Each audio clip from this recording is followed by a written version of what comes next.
आज वारणा होम्सच्या सर्व room book झालेल्या आहेत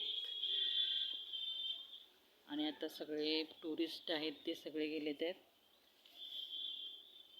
डॅमवर पर्यटन पाहण्यासाठी.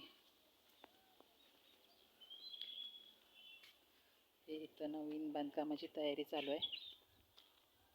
अशा प्रकारे इथं वर सोलरचा प्लांट आहे. इथं असं छोटा टेंट आहे, तिथे तुम्ही निवांत राहू शकता, खाऊ शकता. जेवण स्वतःचं स्वतः करून बसण्यासाठी हे टेंट आहे. आणि ही सगळी शेती आहे जी की पावसाळ्यात आपल्याला त्याच्यात भात पेरायचा आहे.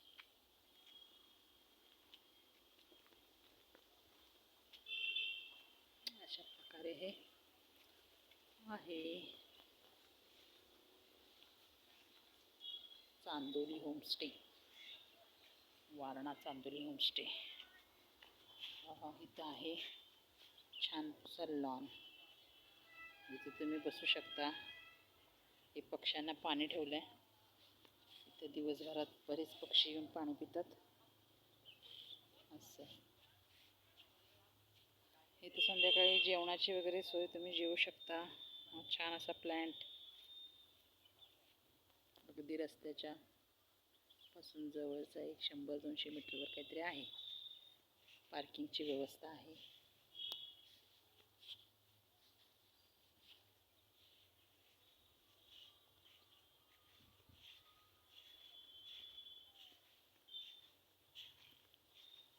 ही अशी सगळी शेती आहे आणि या शेतातच हे असं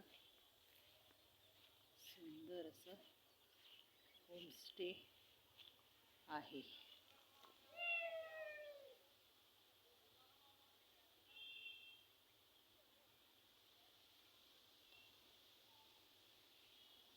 इथं सकाळी भरपूर मोर असतात. रात्री भारतीय गौर, जो गौररेडा असतो, ते सुद्धा इथं आजूबाजूला मोठ्या प्रमाणात फिरतात.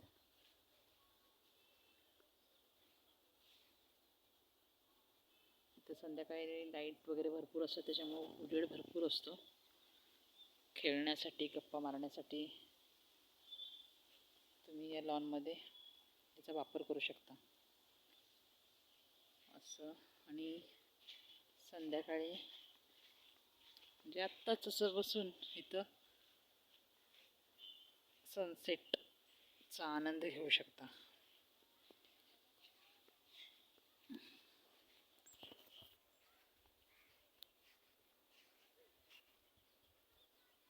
इथं समोरच दिसतंय, म्हणजे यात दिसत नाहीये पण समोरच आहे तो चांदोली डॅम. असं सगळं छान वातावरण आहे.